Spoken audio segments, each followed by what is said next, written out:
My son brings the car home the other day. He says, "Dad, this car keeps overheating." So I said, "Well, bring it home and we'll fix it when I got time." He brought it home and parked it. Diagnosing overheating problems is simple. There are two things that go wrong. You run out of coolant, or the coolant is not circulating. If you run out of coolant, that means you got a leak. Find the leak. 9 times out of 10, you got a radiator problem. It'll leak around here, around this seal, or these hoses will blow out and you'll have a leak right here somewhere, or right here, or on the other hose. If you don't have a leak, then you got a blockage that prevents the water from circulating. Coolant has to circulate on these motors. A real good indicator that you don't have circulation is when you get the engine to operating temperature and you turn the heater on and the heater doesn't work, blows cold air, even though you have coolant. That means there's no circulation. Also, check this hose. If the hose is soft and there's nothing in it, that means it's not circulating. So, first thing I did, I had a circulation problem.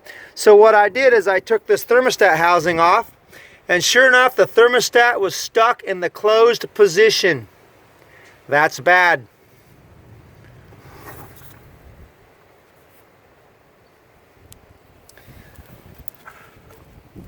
This is the thermostat housing.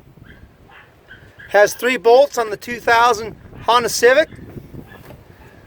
3 bolts. Comes off real easy.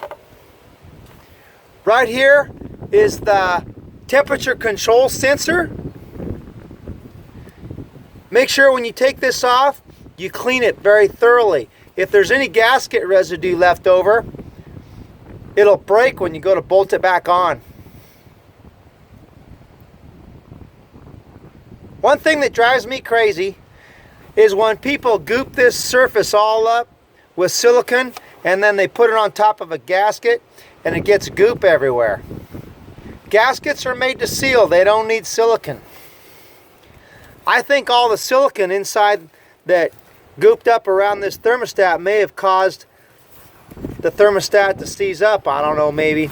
Make sure this housing also is clean, because if it's got any gasket residue on there, it's gonna cause some big problems when you get to bolt this up.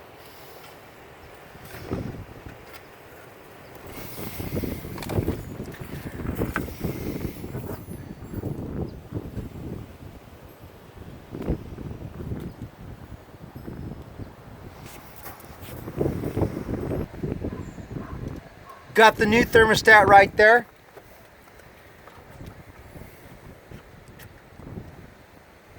I bought the gasket separate.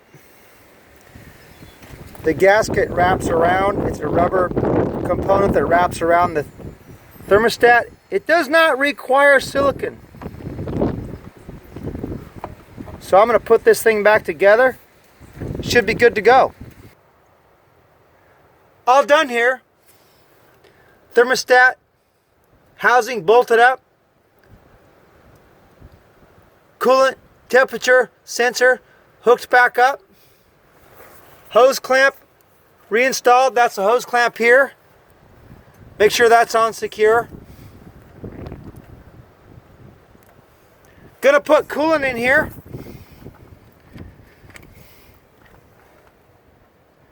Gonna fire it up. Make sure that you use coolant and not water. Now, why is that important? Because water most of the time has minerals in it. Well, minerals solidify and develop corrosion inside your system.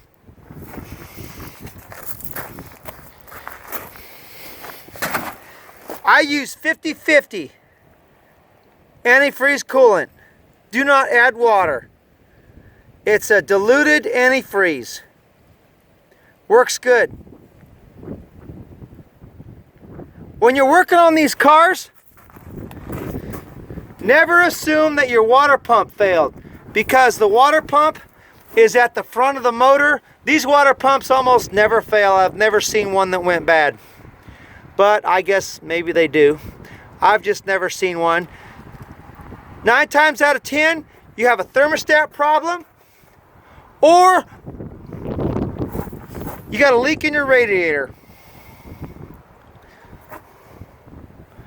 I hope this helps. Comment below if you got any questions.